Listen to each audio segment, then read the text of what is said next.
Hello and welcome to Glitch Cube, we're a gaming podcast, and each week we take a deeper look into the art of video games. As always, I'm Christian. I'm Chris. And welcome back, everybody. Thank you guys for joining us once again as we dive further into the world of games. So this week we are going to be discussing the size of games, right? The size of the worlds that people create within them, talking about how maybe smaller games might be better, right? And doing some comparisons to some more recent open world games that have or may not have actually hit the mark. Starfield. So there's some great games out there that can do large worlds and really create such a wonderful environment for you to explore in. But then there are those that kind of step away from that idea, right? Not everybody needs bigger, badder, more stuff, more things, more filler. Some people want a very bite-sized experience, and you can get a very special experience from some of these games that go a little bit smaller in scale and scope, which, ultimately has to help with development, with creating everything about it, and just allows the developers or the designers to really focus in on giving as much as possible to these smaller worlds. So we're going to be kind of going back and forth between small games, big games, and just really just dissecting what it means to us, what we feel is important for a game as far as the narrative goes, and telling the story, and how to do that successfully, and how to really just fill out a world despite how large it is, right? Do we need a giant open world that just has a bunch of quest markers all over the place? That can get a little distracting, right? But a little bit of hand-holding is nice at the same time, so you don't get lost in these things. So there's a lot to kind of dissect here, so we're just going to jump right into this. So we play a lot of games here, and lately the games that have been on our list have been some larger titles, right? Like, we've been playing some big stuff out there because that's what the industry is giving us right now. They keep giving us all these gigantic games. Like, I just beat Baldur's Gate 3. I feel very happy about that. But now I want to go back and play it even more. It's ridiculous. But there's so much out there to dive into right now. And I feel like we're missing out on some of these smaller titles. And not smaller in scope or scale, but just smaller in the environment itself. It's kind of a different, weird take on this concept here. Because a lot of times when people think smaller games, they think indie, things like that. But that's not really what we're going for here. Really want to drive that point home here. So maybe, why don't you start us off with that? I know that you've had some pretty good games that were smaller in scope and scale as far as the story goes, something a little bit more bite-sized, like your journeys or things like that, right?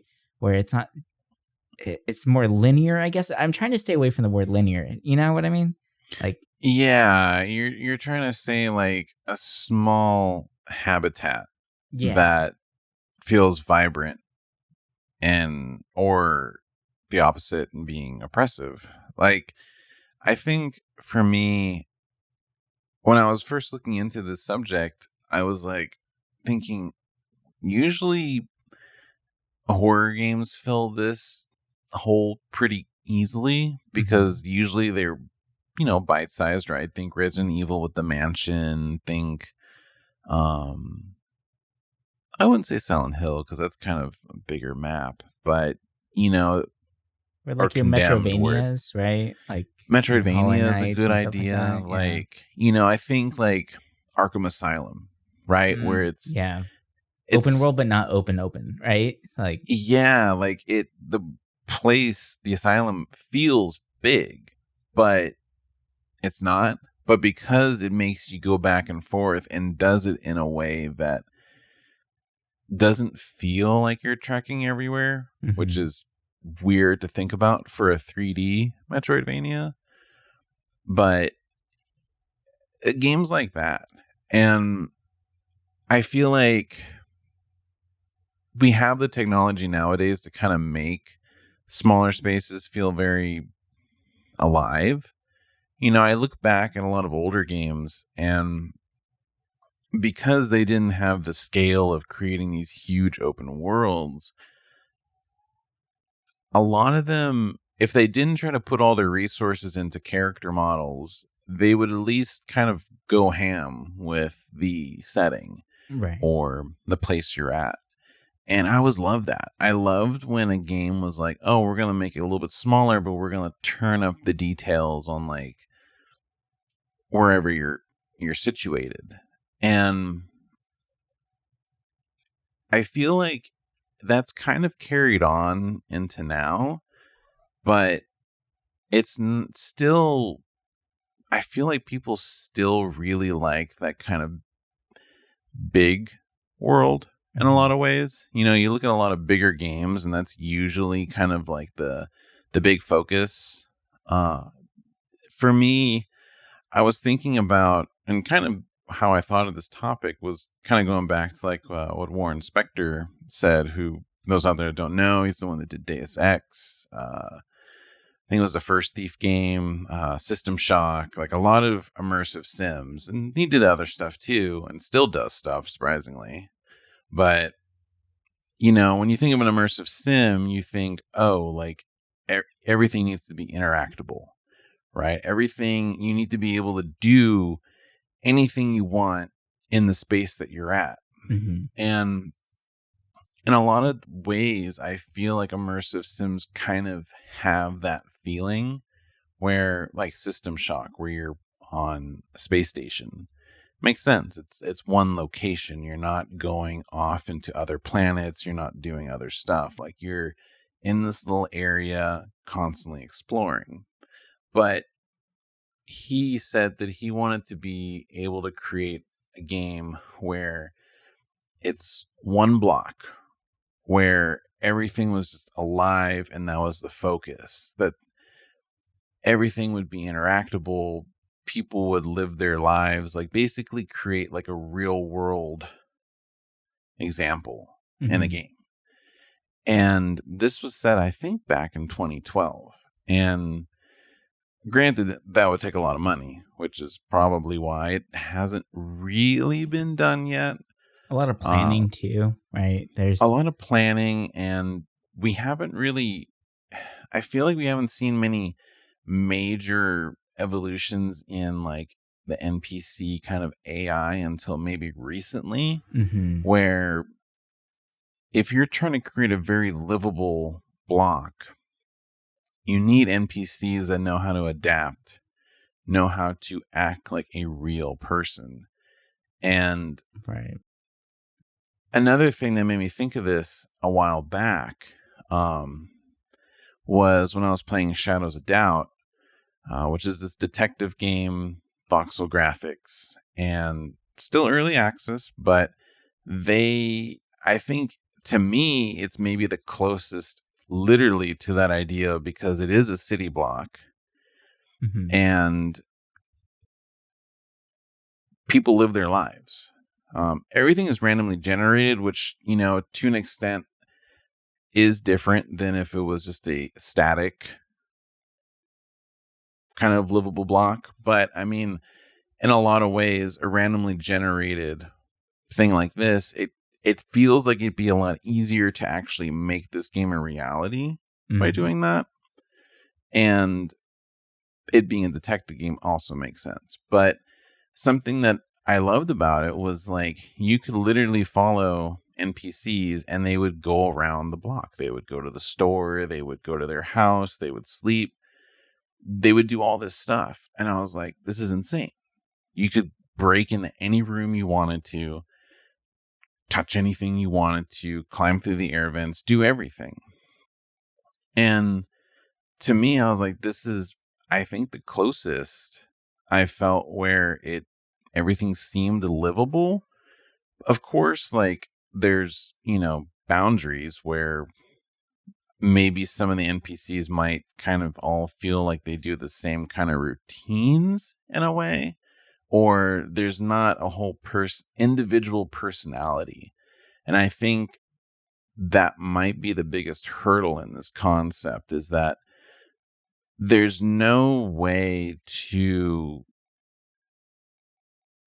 maybe create a personality for every character that you're trying to do, right? Think about any RPG that you play. any game, they're going to have special NPCs in towns, but think about all the filler ones that are just there doing their stupid little one-liners. Maybe they get programmed with 2 extra ones if you keep clicking on them. I feel like it would take a lot of work and time if you were trying to create an individual personality for each one. Right. And so for me, that idea of having a fully livable game, I don't think we'd see that comfortably for a very long time, because this would cost a lot of money to make. And theoretically, yeah. I mean, with ChatGPT and AI and all that stuff and the development there, you can have something interesting, right? It might not be the fully fleshed out. Like if you're trying to make every single person, like let's say we're doing an apartment building, right? And you want every single one in the apartment building to have their own story to tell, their own like reasons for doing things, which would make sense, right? And I think that's what's so fascinating about this idea in general is the fact that when you look at life and like how we live our lives, we spend a lot of it within a 1 block radius, right? Like we may go to work and then come back, and then it's very, it's secluded, right? It's small. Our worlds are very small. Every once in a while, you might branch out and do like a vacation or something like that, but you're not thinking about what's going on 2-3 blocks away from you at that time, right? So being able to create really well fleshed out characters for the ones that you do interact with on a daily basis, that would be very interesting. And it could be very time consuming and very difficult to make it where, like, how do you deliver that to the player appropriately, where you're not forcing them to go through dialogue choices that they don't want to? You're not force feeding them lore that they don't want, right? But how do you make that entertaining? You know, like it is a very different kind of game. I think a lot more people are starting to get into that. And especially now, like looking at some of the genre titles, especially whenever you go on like Game Pass or anything like that. Because before, you know, like it was just RPG, right? Like that was a category. But now you have a whole category that's called narratives. And it's story-based RPGs, right? Like, and that's not anything new, but the fact that now, like, they're starting to break down those categories further and further, I think we're starting to kind of get to that point where people might be really into a story in which or a game in which they're just told various stories, and they interact with them on the level that they want to, right? Where maybe there isn't really like a ultimate point or goal or end game, you know, something big bad style, right? Like, there's nothing really there for them to accomplish except for live your life and explore the choices and the people that live there. So it's a very interesting idea, and I would be very curious to see it, of course. I feel like this would be even more fascinating if you could have, like, let's say, go back to the apartment complex, a move out system where people randomly move out and then new NPCs come in, and maybe that's part of the update, right? Like they're moving to a different state because they got a new job. Great for them, you know? And then now someone else comes into that apartment and now they have a new story to tell and things like that. So it could be very fascinating. And there's a lot to it, which at least what would be nice about this, and I think, yeah, it could still cost a lot of money to create, but it would definitely help bring the cost down, because we don't have to, like, the big thing that we're seeing a lot, especially when we look at big open world games, and like right now I'm playing Starfield and looking at the environment there, a lot of the money goes into art assets, right? But then when you look at Starfield, which it plays on the idea that this is an entire galaxy for you to explore and venture forth and have your wonderful adventure in, the planets are very boring. And there's a lot of reusing of graphics and things like that. Like, I've seen the same tree on 5 different planets already, but it just has a different name each time. Maybe it's a different color. Like, one of them was blue, one was brown, but it was the same exact model. And I'm just scanning the same model over and over again, right? So I think that's one of the big things for people to really take away is, even though a game says it has a big, large open world, you can't really believe that to a certain extent. There's a lot of reusing of assets. So being able to condense it and just being honest with players and saying like, it's not an open world, but it kind of is, right? That whole city block idea puts a different spin on the idea of an open world game, because it's still an open world. There's still a lot to explore and infinite possibilities. It's just in a microcosmos. Instead of giving everyone the entire solar system to explore, like No Man's Sky or Starfield, you give them an entire person's life to explore, right? Like, and I feel like that is much more impactful in a way. And it would help bring down our asset costs because you're not worried about fleshing out entire planets and things like that. You just got to flesh out an apartment, right?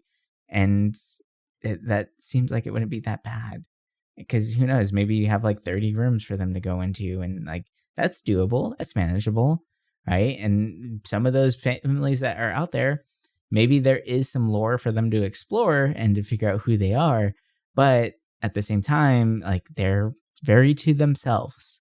And you just kind of learn that, because you're not going to get to know all your neighbors, right? I mean, who does? That's kind of weird. So like I don't know, like there's the cost thing. I could see that argument. I get it, but I also think that it might be more doable and more cost effective to start branching off into this, where it's not an entire galaxy, it's a person's life, and a person's life can be more exciting and more interesting to explore than just another barren planet, in my opinion. Yeah, I feel like with Starfield, it's a really good example of like very open, barren worlds. And I also feel that that's another thing when it comes to, I don't want to say it's a problem with that randomly generated stuff, but it's like when you think about it, like there's all these planets you can look at, all this stuff to do, and supposedly like landmarks are kind of special. They're randomly placed, like they're special to that planet, I guess, from what I understand. But you'll still come across the same like kind of landmark on other planets. And yeah, it's a mining outcrop, it's a pirate base, right? It's a random cave. It's not, and I get much different there.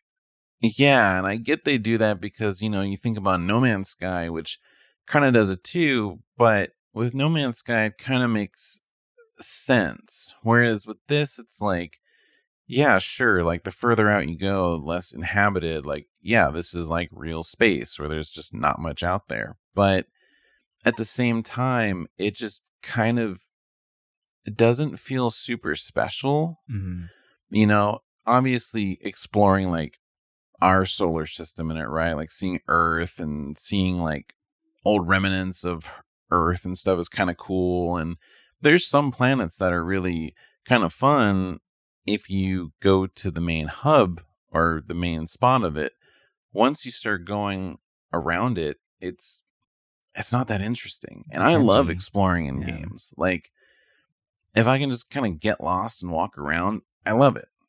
But there's something about having big spaces and not filling it, even with really small things, right? Like I'm not counting, oh, I'm going to scan this tree, I'm going to harvest it, as like something that's going to make me walk to one point to another. Because, I mean, Starfield does a really good job where it's like, oh, I'm just going to fast travel everywhere because it's so boring from point A to point B. It incentivizes you to not explore, which is the opposite of what an open world game should be doing.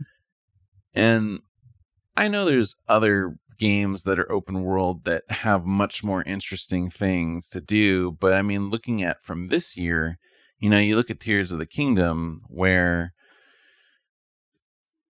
to me, oh my God, I forgot the name of it, the Abyss, right? Like the under the depths. Yeah. The depths. That did it so well because even though it kind of mimics the upper world, everything about it just felt kind of unique in a weird way, because it's like, oh, here's a random bundle of trees. Like, what are trees doing down here? Oh, why is this statue here? What is this? Like, it, even though it was dark, but once you really illuminated like a big chunk of it, it was interesting because it really felt like, wow, this is exploration. Like, I feel like I'm actually like being an explorer. And having the And connections to the overworld and the depths was actually really nice to be able to navigate easier, to be honest. And yeah, like it was once a way you, of like hand holding without having to really hold anyone's hand, right? Like, mm-hmm, so that was a it nice add-on. it made exploring fun. And that was a game that I didn't think I would want that, because I remember when I played Breath of the Wild, going around the overworld, it got to the point where I was like, I'm just going to fast travel everywhere because, it's a pretty big map. Yeah. And yeah, there's stuff to do in between, but there's also not. I think Tears of the Kingdom kind of fixed that by laying little buildable stuff everywhere. But at least with those games, there's seeds you can collect. There's all this kind of stuff that's kind of sprinkled around. And if not, you can see stuff in the distance. And I think for me, that's another thing. Like, if I'm going to play a game with a very big world, it's nice to be able to see something in the distance and then be able to go to it. Right. And yeah, I feel like when it comes to like a lot of these other big open world games, it's weird because you want to strike that balance between being kind of barren, but at the same time, you don't want to be like a Ubisoft game, right? Think Far Cry, where it's like you open up your map and it's like all these icons, like here's some animals you can hunt. Oh, here's this chest that randomly is on your map for no reason. Like, why do you have a chest that you've never seen just pop up? Like, it's information overload. It's information overload for probably 50% of things you don't either need or don't care to get. Right. And they don't really serve a purpose aside from getting resources. But they make it feel like it's important because it has a marker, right? It's that false sense of this is important, you should go explore it, but really you're not doing anything. You're not enriching anything about your gameplay. And in fact, some rewards you might feel like you wasted a couple hours getting there, right? Like, it's a fine balance for sure to try and figure out. And I feel like the problem is too, when it comes to these kind of big worlds, is that I really feel that there's a difference between first person and third person views. Because when I was thinking about this episode, I was starting to think like, what are the games with big open worlds that I like? And I realized that most of them are third person. And I think that's because the scale of the world seems different. I think about Starfield. I think about Far Cry. I think about, I don't want to say Fallout, because even though Fallout's world is kind of big, in a lot of ways it doesn't feel big. No, because there's sites in Fallout, right? Like there's tons of stuff. And it's crazy to think like, you can go from like Fallout where, it's supposedly post-apocalyptic, but there's things to see everywhere. And I mean, you could say the same about like Oblivion and Skyrim. And it's like, you look at Starfield and I'm like, oh, well, it's a little different. But with like Far Cry, it's interesting because I'm thinking, comparing Ubisoft open worlds, where you look at that and say Assassin's Creed Odyssey, which is gigantic. Granted, it does a lot of information overload too, but the world seemed at least a little different, where I was like, oh, I kind of want to explore it. But I think in a lot of ways, it's hard to make open world games feel vibrant, feel real, because there haven't been many standout games that really struck that balance of, here's something cool, but also we're going to let this breathe. Right. We want you to walk. And I'm thinking in some ways, Death Stranding did a really good job with this because the game is very oppressive, and there's a lot of criticism about the emptiness of it, but seeing that it makes sense for the world that you're in, and it was how pretty that game felt and everything. I was like, I do want to see everything, even though I know there's nothing over there. I still want to go. And then I'd randomly find a bunker, and I'm like, oh, this was kind of worth it, going off the beaten path. It speaks a lot to that game. Yeah, it always, I find it weird when I boot up a game that has a big world and they just show icons for things that I've never even been over there. Mm-hmm. And I think that's the other problem too, is that you're feeding me all this stuff like, oh, you should go here, you should go here, you should go here, which destroys the idea of, oh, I just want to explore and find it on my own. Right. And, that's honestly why I haven't really been in the mood for big open world games. Like, that's why I fell off Starfield. I think about more linear titles, and I'm looking at like how I just finished Alan Wake 2, and there's kind of like two, when you shift between the characters, right? Like Alan, he's in New York, so it's like kind of a city block, and there's other maps inside of that too that you explore, and it just felt, even though like there wasn't a whole lot, it still felt very interesting to explore. And then on the other side, it's like, oh, when you're playing a Saga, you're going through the forest, or you're going through this kind of town by the water, and it just felt alive in a weird way. Mm-hmm. And I feel like atmosphere plays a big part of it too. And I don't know, it's weird. I almost feel like I'm kind of sick of big places. Like, I want those small spaces to just kind of get lost in. It's weird. Like, I almost feel like the smaller the space, the more I get immersed. And I was kind of, when I was looking back on that one city block thing to see what people thought of like something being close to that, oddly enough, a lot of people were thinking Gone Home. And I'm like, Gone Home? Like, you're in that house. It's like an hour-long game, if that. And people were saying, oh, because you can pick things up and read them, and it's like everything feels like you can touch and pick up. And I'm like, I almost feel like that's kind of missing the point of that idea.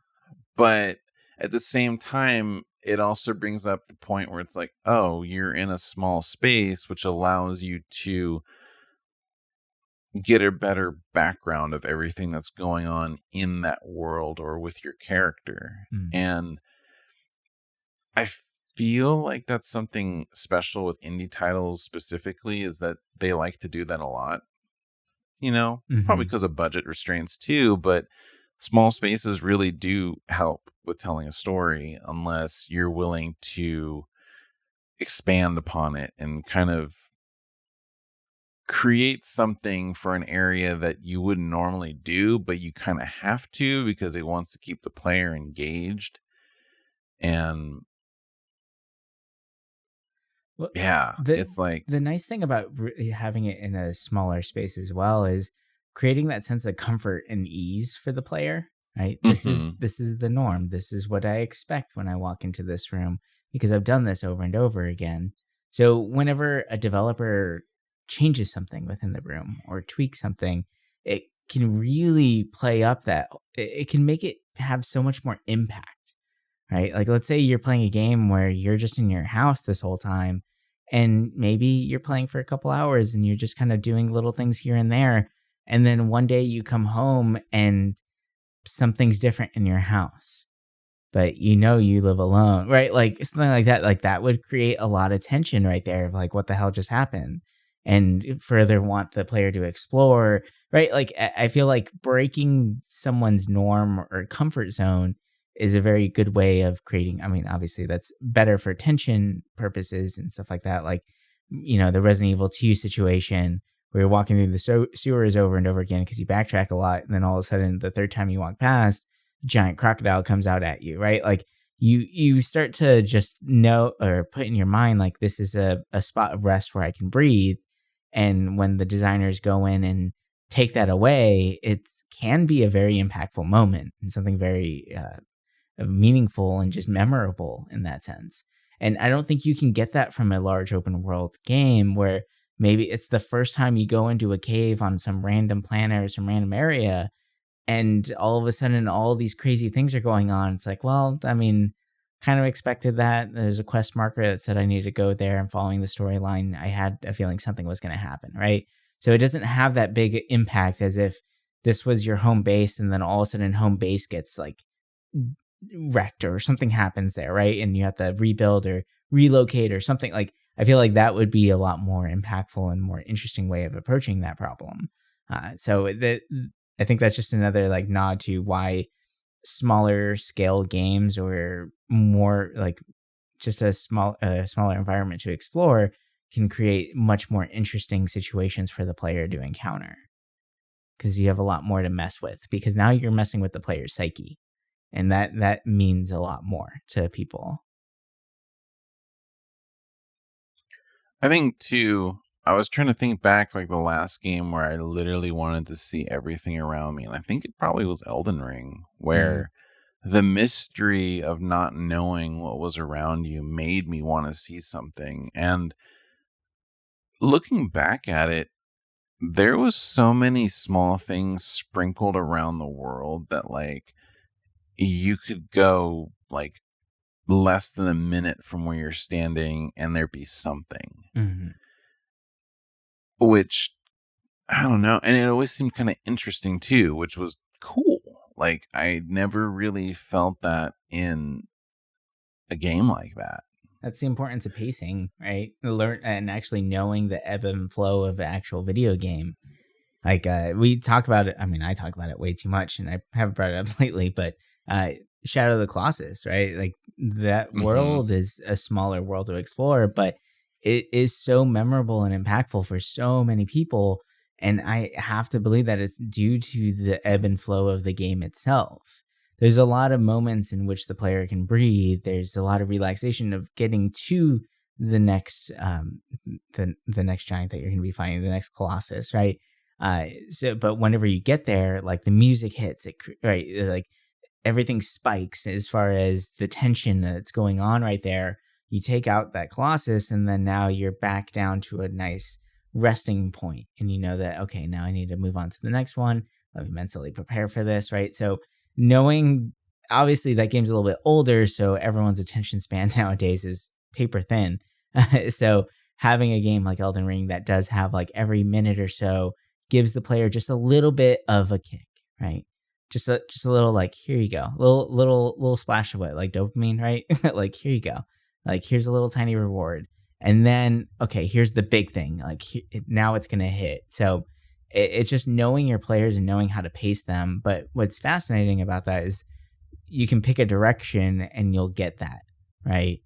Whereas with a lot of these games, you go the wrong way and now you're just wandering for hours to just find, I don't know, like a couple bucks, right? Like it's not really like an impactful, memorable thing. You don't feel like you are being rewarded for exploring, which that's another large component of game design that people need to remember, is that players want to feel rewarded for absolutely everything they do. It's because that's the whole reason why we have achievements. It's silly, but we need that little like dopamine kick while you're playing. So you need to be able to find the pacing of your open world game to allow for that. Whether it's just a tiny tidbit of knowledge, it's a new item, it's something, right? Like a new point of interest, maybe it's a teleport supply, it's something random in the area to look at, to explore, an NPC to talk to, something like that, right? We need to constantly be rewarded for our actions. And there's a lot of open world games that just kind of don't do this properly. And then there's a lot of smaller scale games that start to, but then kind of lean, I feel, a little too hard into the paper trail way of telling a story, right? Where you're not really interacting with anyone. You're reading journals or stuff like that to get the full lore of things. And I mean, that's fine, but that also to me feels like the lore is not important, so don't worry about it, right? Like it's this doesn't mean anything for the game, so you can just ignore it. It's easy to ignore, I would say.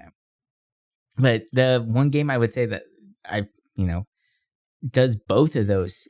I feel like it encompasses the idea of a small scale game or a small ecosystem game, as well as a large open world game, and that's Baldur's Gate 3. I mean, like I cannot wait to. We're gonna have to do a full episode on this game because it is there's so much to talk about here. So I'm not going to really like go into the story of it, but the the way that they develop their map is really fascinating because you have large open areas for to explore, but then you have like small ecosystems within those areas to explore further, right? Like when you actually get to Baldur's Gate itself, like the area that you're exploring is not that large, but it is alive and you can feel it being alive. You can like walk into a random house and you see these things where like NPCs are doing things, they're interacting with each other. If you don't step in or don't walk into a certain area in the right amount of time, something might happen and you just miss that whole interaction altogether, which is, you know, equally disappointing because you, as a player, you want to know what happened to lead up to that event. But it's also very exciting because it tells you this world is alive. And even whenever you're just standing still, things are still happening around you. The game is not dependent on the player themselves to be fully interacting with absolutely everything to keep the cogs in motion, right? It's a very fascinating way of doing it, and it still makes it feel like Baldur's Gate 3 feels like such a large game to explore. But then the way it's presented to the player, it's in small bite-sized chunks that are easy to dissect and really get invested in the players, the NPCs, the world, just everything that's going on around you. And it just makes every quest, every action, every conversation mean that much more. And it forces you to really want to talk to everybody. Like if they gave you the entire map from the beginning, I feel like that would be such a daunting task and you wouldn't want to talk to anybody, right? Like, or there would be people out there that'd be crazy enough to do it all, right? But I don't feel like the stories and the relationships that you build with these NPCs would have quite as much impact as they do now with it being delivered in more of like a bite-sized cosmos, right? Like you walk in to this one camp and okay, cool. Like there's this whole group of people. Let me just chat with them. And then they come back in the third act, right? These are first act people that you interacted with. They're back in the third act and you remember them and you almost miss them. You're like, oh, what were you doing? And you come to find out that they've had their own whole entire like huge adventure all by themselves. And maybe they lost somebody, maybe something happened, right? Like that's a very interesting way of doing it, of being able to tell a story in such a large world, but in a bite-sized way. So I feel like when you look at Baldur's Gate 3, it carries that concept that we're trying, that, you know, we're fascinated about here of that just a city block game, right? It shows that it's doable, that it can be done and it can have very huge impact and be very interesting. But then it also shows how to do an open world in a way that is approachable and makes every NPC meaningful, not just the ones that you're forced to talk to get your quest and things like that. So yeah, I think it really does hit both areas perfectly in my opinion. I think that whole genre has a really good way of doing it because, you know, you think about other styles of RPGs and there's always a big overworld, right? You look at like JRPGs, you look at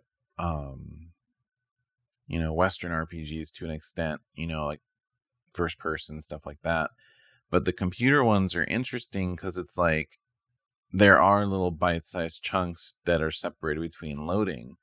And a game I think that really does this topic probably really well, where every character felt unique and special to the story and were so detailed, was probably Disco Elysium. That's another fantastic one.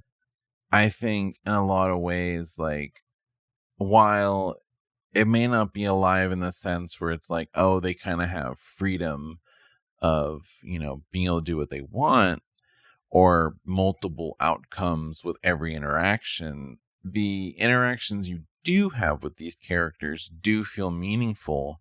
And because there's so many different factors at play with, all of the possibilities that, are going on in your character's head, it's kind of insane, right? I feel like almost every character you interact with plays some kind of role in the story, or at least the side part of it. And to this day, I feel like I haven't had a game where quite like that, where every interaction felt so special, even if they were kind of like a character that wasn't really important at all.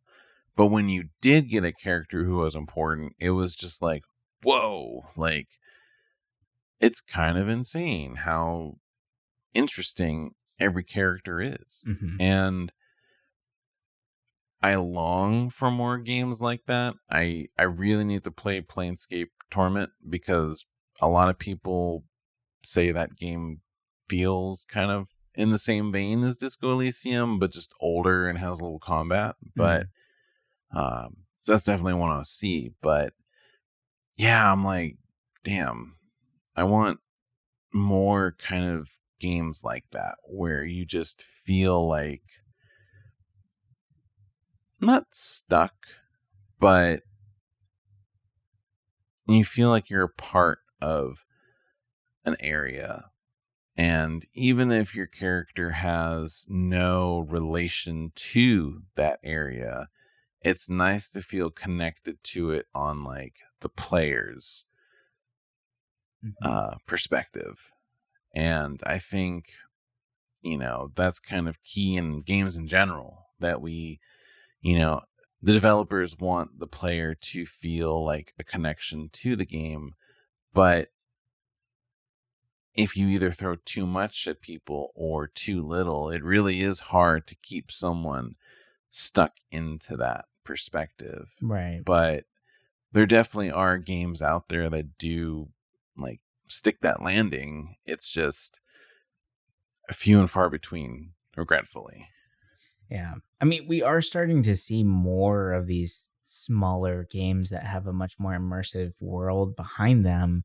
Right. And there's two games that we haven't brought up yet that I totally spaced out about until right now, honestly. But like, look at Citizen Sleeper. Citizen Sleeper is such a small world, but those characters are so rich and vibrant. Like, even down to the character portraits. The character portraits tell an entire story on their own. And it's such a beautiful story to explore. And I absolutely adore that game. But then, Space for the Unbound. Right, like when you really look at it, that's just a couple blocks right there, right? It's just this small little town that you're interacting with, but there's a whole like story to unravel, and so many different types of people to meet, and so many different like personalities going on at the same time. Like those are very impactful games, like proving the point that you don't need a large, expansive world to tell a very epic, grand story. And I mean, we've seen this in film for, the slice of life films and things like that. Like, especially in a lot of foreign films, there's a lot of it where it's just, this is just one day in this person's life, right? Like, and that's fascinating because so much can happen in one day. So much emotion can happen in just 24 hours. And I want to see more of that in games. I want to see more of that style kind of brought in where it's, I wouldn't say bite-sized because there's still so much scale behind it, right? It's just a slice of life of something, and we're starting to see it. It's trickling in, but I mean, in very artistic, different types of ways. So I'm excited to see where it goes. And with the backlash of open world games from the players, a lot of players are feeling burnt out on open world because it's just a lot. It's a time suck, and not everything you do actually has any meaning behind it. And to find that out 10 hours in where it's like, oh, that didn't mean shit, like that's disappointing. So I feel like developers are starting to listen. Of course, the indie community is listening first, but we might start seeing some more simple or like smaller scale as far as the environment goes, and more fleshed out worlds in that way. So I'm excited. I really do think that there is like it's coming. I think that there's going to be a lot more games that figure out how to tell that story in a much more proper way. You know, I was thinking, I think a big problem with a lot of this emptiness is because of like waypoints and kind of telling you where to go. Mm-hmm. Because I'm thinking back to like Morrowind, right? Or like kind of older, more open games. They didn't really tell you where to go. Like you had to kind of read where to go, or you had to follow landmarks. Mm-hmm. So the worlds felt special because they needed to be, right? A lot of these games that have like quest markers, I mean, obviously to a certain point you'll be able to fast travel. So like, why create detailed, interesting areas if the player is just gonna? Mm-hmm. Yeah, and it's like it's sad because looking at it now, like a lot of these games that are huge, how much do we actually explore it? Right? Like think back to, Breath of the Wild or Tears of the Kingdom, and it's like you're telling me there's people that will explore more than 80% of that map. The overmap, at least, where it's like, there's a lot of empty spaces. And I hate to be that guy that's like, oh, it'd be nice to just not have those kind of hand holding. But at the same time, it is nice because our lives are so busy. Not a lot of people are into that where it's like, oh, I need to read this and follow this direction. Like, oh, turn left at this one tree, turn right at that rock. Mm-hmm. Like people don't have time for that to an extent. And it's sad, but at the same time, like I get it. And creating bigger spaces without a lot of details, like, yeah, it would take a lot of work to do that. Right. And, the only other example I have for that are the Hitman games, because they're by stages, but those stages feel so detailed because everything is kind of moving on a clock and they kind of loop until you interact with it. Mm-hmm. Right? Like until you go and assassinate the mark, they're kind of in a loop with what they're doing unless it's like a timed mission. And there's so many different outcomes you can do. And depending like what mission you're on, like some of the ones where they're like at a party, right? Or there was one I think that I did where it was like a fashion show and it just felt so alive because you're like, there's so many different ways that you can go to assassinate these people that it's like you could do a totally different run every time, multiple times. And I was like, this is kind of fun because you know what you have to do, but you're given the freedom to do so many different things, which in turn makes you interact with so many different parts of the map that you normally wouldn't. Mm-hmm. And learn new ways of how to play the game. Yeah. And that's cool because I don't know, as a developer, I would feel happy if someone was able to kind of play around with all the different things I put in there. Right. Rather than like, oh, grab gun, shoot person, that's it. Right. Like, hell yeah, kill someone with a rubber ducky. Like, that's cool. Yeah, it's funny. Or the famous one from Hitman is the Gavin Free from Achievement Hunter. It got like the guys who made Hitman actually like made a big deal out of this, and I guess they turned it into an achievement too. But he was able to lure an entire party into a puddle, which he electrocuted. So he had a pile of like 300 people. Like, it just was ridiculous. And they just kept going over there and just getting electrocuted. And he just kept it going. It's pretty funny, like, but the fact that that's in the game, but not intentional at all, right? So instead of seeing this giant pile of bodies, people just kept walking into the puddle and dying that way. It was pretty fun. It's weird, but like that kind of stuff gets taken away. And like I said, I feel waypoints really do take away from that general sense of it almost takes away permission to explore, right? Like it makes it so that you have to follow this way. Because there's a lot of times in games where like I'm trying to get to a waypoint because I want to get to the next part of the game. But then I'll see something off to the side and be like, oh, that looks kind of cool. But I'm following this waypoint, so I should just really get there, right? And I know a lot of players play that way, where they just have tunnel vision, get from point A to point B, and that's it. And then fast travel unlocks. And guess what? You remove all exploration aspect of that game completely. So like forcing players to pay attention to landmarks would be a lot more interesting nowadays. I would be very curious to see if players actually respond well to that. I doubt it, but it would be very interesting because, a lot of people don't know how to tell directions anymore. So that'd be cool. All right. So that's going to do it for us for this episode. But before we leave for the week, we want to actually drop off some recommendations, some stuff that we, has caught our eye that we're checking out as well. It doesn't have to be games or anything like that. It could be anything as far as media goes, just whatever you've been, enjoying this week. And actually for this week, I've started reading again. Yay. I'm proud of myself. Whoa. I know it's weird. And the books I'm reading are not like academic at all. They're just fun. But one of them, John Scalzi is one of my favorite authors because he just does really weird sci-fi ones. And so he came out with this book. It's called The Kaiju Preservation Society. And it's quite literally just like Godzillas and kaijus exist in an alternate dimension. And the government has put together this organization called KPS, or the Kaiju Preservation Society, that goes out and just monitors and make sure that kaijus don't end up crossing the veil into our world. Because in this universe, Godzilla was a real thing that did come into the world itself. And that's how the movie got made and all that stuff. But it's just a fun read. It's goofy. It's silly. He's the one who did Red Shirts as well, if you guys are familiar with that show or that style. So it's taking just known sci-fi things and just interjecting a little bit of comedy into them, which is just a really fun, lighthearted read. So that's what I've been doing. It's been fun. For me, I feel like there's been a couple things that I've been stuck on. Game-wise, Alan Wake 2, anybody that has an inclination of it, just play it. Mm-hmm.